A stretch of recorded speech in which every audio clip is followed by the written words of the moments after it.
Hadapi ancaman di Laut Cina Selatan, KSAL bentuk Komando Armada RI sudah bukan rahasia lagi, situasi di sana jadi tantangan. Saksikan bersama upacara peresmian Komando Armada RI sebagai kota operasional. Ini lebih mengefektifkan sarana kodal yang selama ini apabila memberikan komando harusnya kepada Komando Armada 1, 2, 3, jadi cukup pada Komando Armada RI yang nantinya akan meneruskan atau mengolah dan mengkoordinir pelaksanaan komando tersebut, sehingga lebih mudah lagi. Ya, nggak perlu lagi menghubungi Komando Armada 3 di Papua, cukup Komando Armada RI. Demikian juga di dalam pembinaan untuk keseragaman, kesetaraan dan memudahkan dalam pembinaan supaya terjadi keseragaman komando maupun pembinaan. Jadi melalui Komando Armada RI juga lebih memudahkan. Jadi nggak perlu lagi Kasal ini memerintahkan Armada 1, Armada 2, Armada 3. Cukup dengan Komando Armada RI.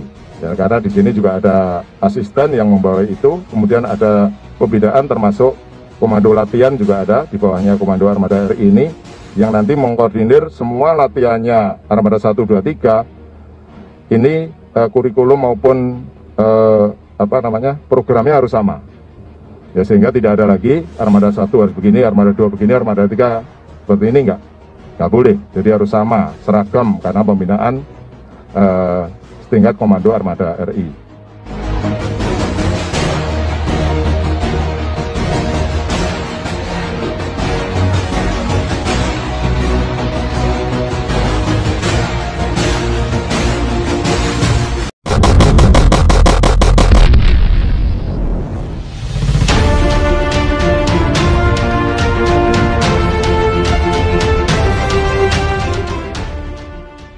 Kepala Staf Angkatan Laut KSAL Laksamana TNI Yudo Margono menyatakan untuk menghadapi ancaman di perairan Indonesia, termasuk di Laut Cina Selatan, TNI AL membentuk Komando Armada RI yang baru. Sudah bukan rahasia lagi bahwa situasi di LCS itu akan menjadi tantangan kita bersama.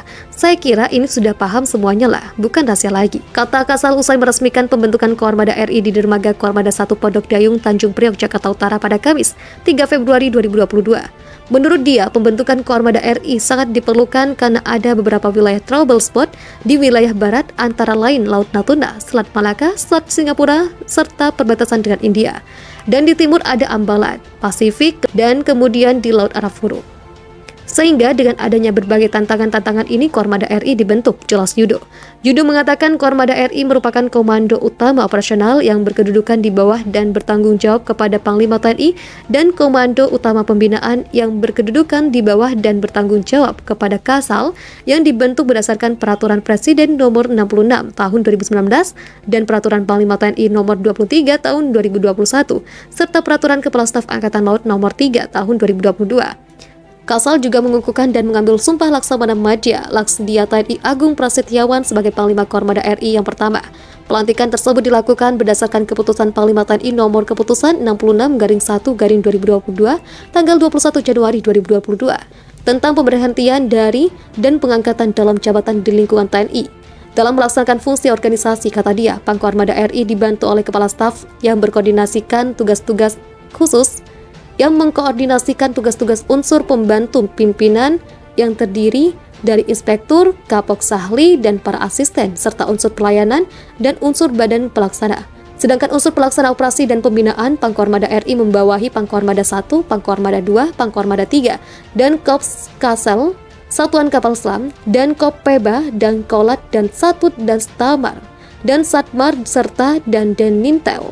Sebagai Kotama operasional dan pembinaan, yang wilayah kerjanya terbentang dari Sabang sampai Merauke dan dari Mingas hingga Pulau Rote, Koarmada RI memiliki 3 Koarmada yang bertanggung jawab membina dan mengoperasionalkan sistem senjata armada terpadu yang terdiri dari kapal perang KRI, pesawat udara, marinir, dan pangkalan.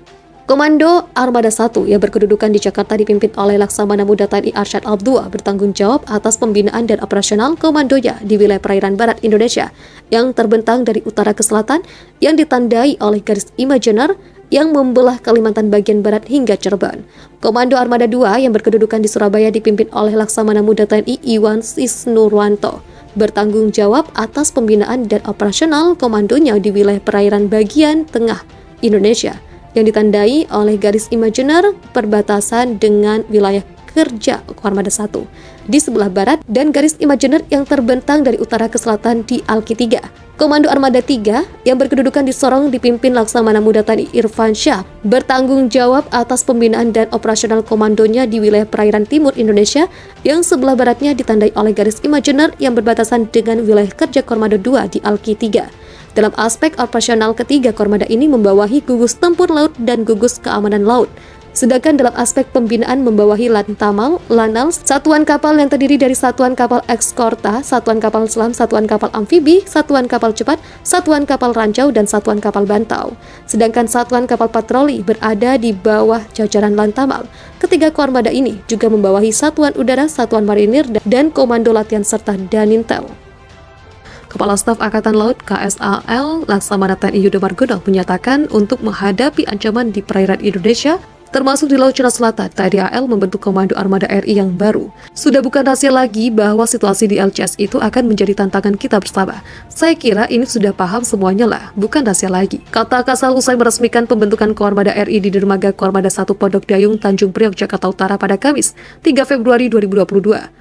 Menurut dia, pembentukan Kormada RI sangat diperlukan karena ada beberapa wilayah trouble spot di wilayah barat antara lain Laut Natuna, Selat Malaka, Selat Singapura, serta perbatasan dengan India. Dan di timur ada Ambalat, Pasifik, dan kemudian di Laut Arafuru. Sehingga dengan adanya berbagai tantangan-tantangan ini, Kormada RI dibentuk, jelas Yudo.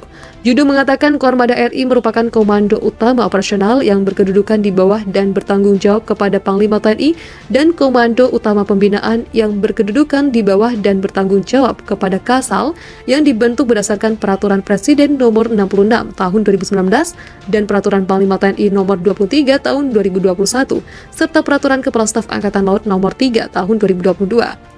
Kasal juga mengukuhkan dan mengambil sumpah Laksamana Madya Laksdia TNI Agung Prasetyawan sebagai Panglima Kormada RI yang pertama. Pelantikan tersebut dilakukan berdasarkan keputusan Panglima TNI nomor keputusan 66-1-2022 tanggal 21 Januari 2022 tentang pemberhentian dari dan pengangkatan dalam jabatan di lingkungan TNI.